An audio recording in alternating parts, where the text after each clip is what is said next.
Hi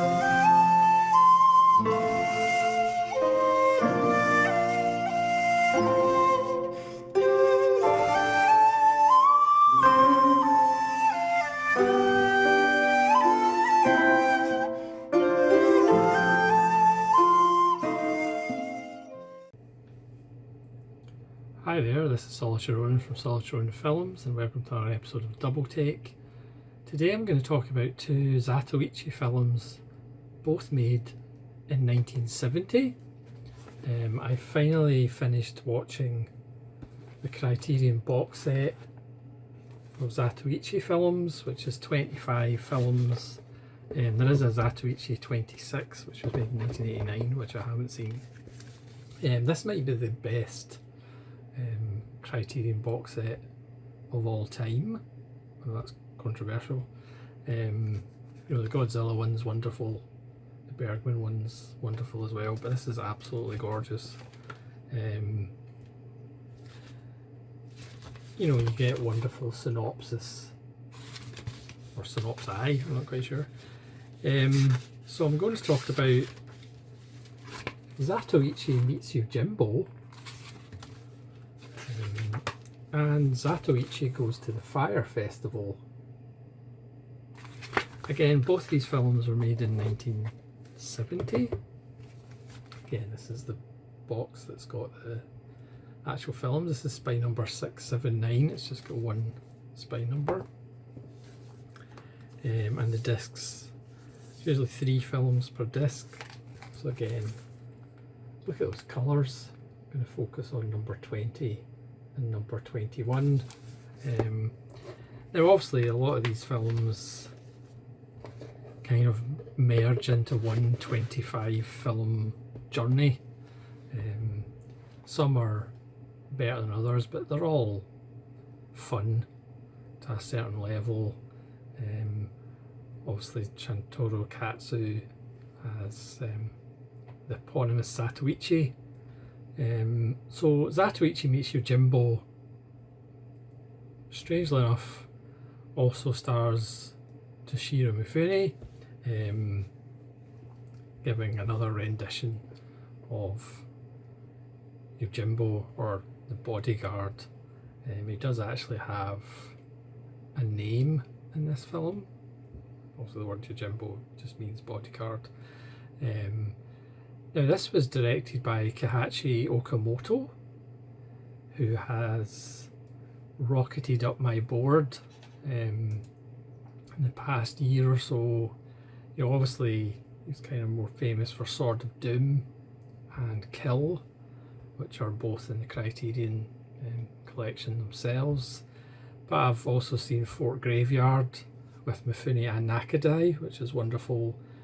O-Bomb, Red Lion with Mifune, and Samurai Assassin with Mifune, which is absolutely wonderful. So Okamoto directed Zatoichi Meets Yojimbo and co-wrote it. But not only do you get Toshiro Mifune, you also get Ayako Wakao, which I wish I could actually pronounce her name properly, who has risen up my board as well. She's probably my top 5 favourite female actors of all time. She did a lot of work with Masamura, so that's where I've seen more of her. But obviously she's worked with Ozu and plenty of other directors as well. So she's in this film as well. So you get Zatoichi, you get Yojimbo, and you get Ayako Wakao, which is quite fabulous. So the film itself is actually one of the longer ones. Both these films are actually a bit longer than the rest of the Zatoichi films, I would say. Most of the Zatoichi films are like 82 minutes to 95 minutes or so. But this one's 115. And it tells the story of, not surprisingly, Zatoichi is not necessarily on the run, but he's continuing his wandering, and he kind of comes not sure it's his home, but certainly one of his favourite villages to get some rest. But as usual, he gets caught up in a dastardly scheme, as he does in most of his films, and it plays out a little bit like Yojimbo, the first MIFUNE film with Kurosawa in '61, as the eponymous bodyguard. So MIFUNE's been hired by a local mobster to protect him. This hidden gold, which obviously reminds one of Hidden Fortress as well. This hidden gold, there's two sons, one of which is going to inherit his father's wealth, but his father still doesn't trust him to tell him where the gold is. And the other brother, who's not treated so well and is a bit annoyed. In a typical Yojimbo fashion, even Yojimbo himself isn't necessarily who you think he is. And in between this is the wonderful Ayako Wakao, who obviously both characters, Zatoichi and Yojimbo, get strange feelings for, as anybody would. You don't have to be blind to have Ayako Wakao put a spell on you. And obviously she is strong and crafty herself, you know, she's not there just to look good. I mean, granted, she is not in the film as much. Obviously it's still a Zatoichi film, even with, you know, MIFUNE and Wakao. It has wonderful set pieces, as you'd imagine.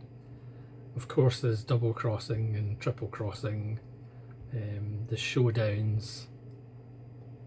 There's a wonderful ending in the wind, involving the gold.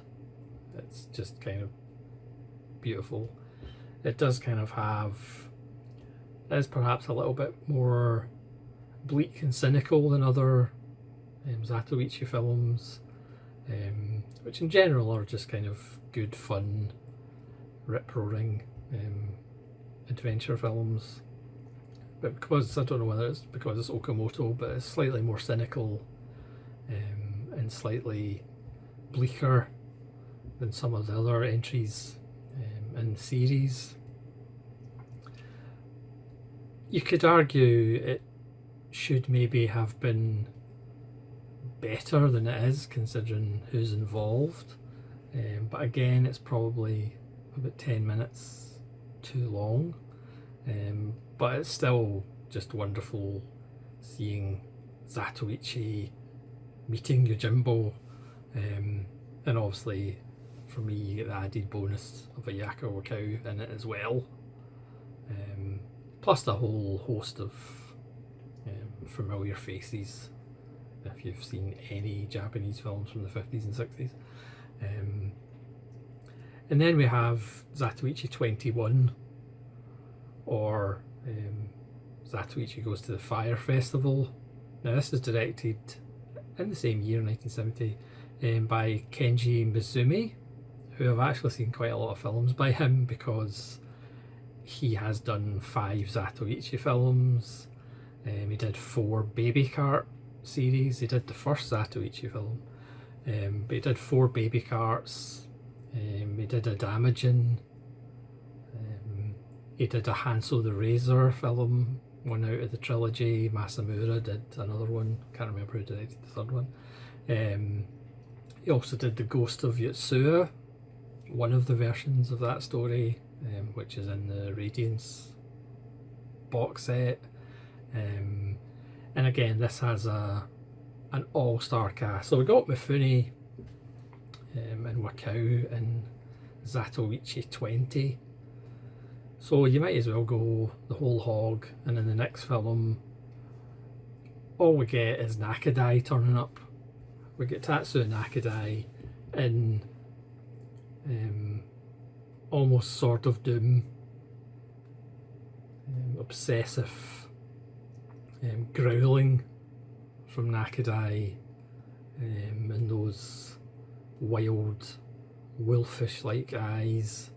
We also get Masayuki Mori, who was in Rashomon, and again you'll recognise these people's faces.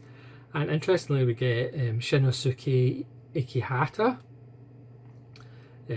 or Peter, who of course played the jester in Ran and played the lead character in Funeral Parade of Roses. So he turns up as well, and we also get Ko Nishimura, who again you'll recognise his face. So this one's star-studded as well. And again, this has Zatoichi, as usual, wandering in and getting into lots of trouble. Obviously there's a fire festival involved. There's an amazing naked bathhouse fight. I won't kind of spoil where the enemies come from, but Zatoichi deals with it with his naked bottom, amongst other things.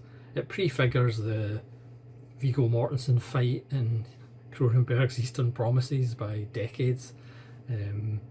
That's a wonderfully staged fight. There's a fantastic showdown.